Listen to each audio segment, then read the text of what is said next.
going through this process, I had this realization that, at the early days of planning back, the early 1900s, planning and public health were almost the same thing.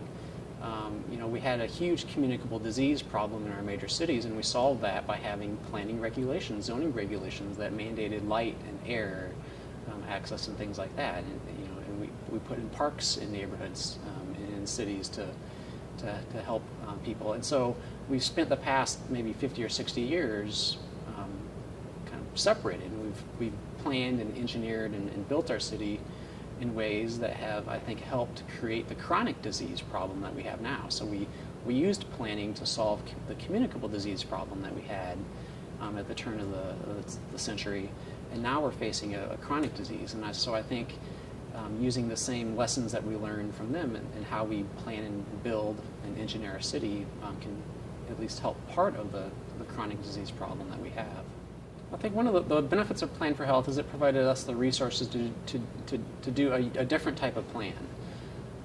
We are a resource-constrained city, and so we take care of what we have to do by state law, which is things like comprehensive land use planning, which has to inform zoning.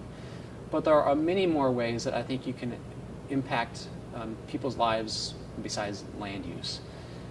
And through the Plan4Health process, we were able to have the resources to go through a different type of process, which was not a traditional plan. It was more of a plan to help our decision makers, both elected as well as the appointed and the staff, make better informed, more data-driven decisions to actually impact people's daily lives through the investment decisions that they're making about pedestrian infrastructure. Working together in a coalition is something that in Indianapolis we've actually done fairly well. We've kind of have a national reputation for the public-private partnership. That's how we've rebuilt our downtown and done a lot together.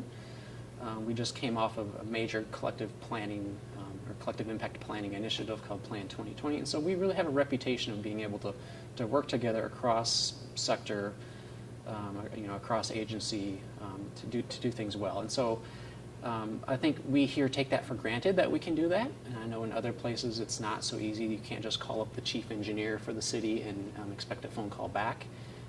But I think that's something we've done fairly well, and it allows us to kind of broaden our reach. And so I think in the planning world, we spend a lot of time, or I think we think of ourselves as the planners for the city, but in reality there's lots of people doing planning work outside of the city planning profession, and it's important for city planners to realize that we also have a role of coordinating those activities so that everyone that's doing those activities can have more impact together as a coalition. I think it's about strengthening our existing partnerships. I think it strengthened our partnerships, especially I think with the Department of Public Works. We got some new players at the team to be bought into it. I think perhaps more importantly for me is the fact that we were able to provide city-county councilors who are not traditionally involved in partners. And I wouldn't say they were at the table in our partnership, but we were able to give them additional resources to help them do their job smarter. And so whether they knew they were partners or not, having that document, having that process in front of them, I think makes their decisions better, and the results in our community is much more impactful. I'm a city planner not to make plans. I'm a city planner to actually make change happen and to impact people's lives. So anytime I see a neighborhood that's improved, a street that's improved, a school that now is able to be better connected to their neighborhood around them, it is rewarding. At the same time, I also look at the scale of what we still have left to do, and it does get overwhelming, but it is rewarding to see those small steps that we can make with the limited resources that we can now better allocate as part of our Plan4Health product.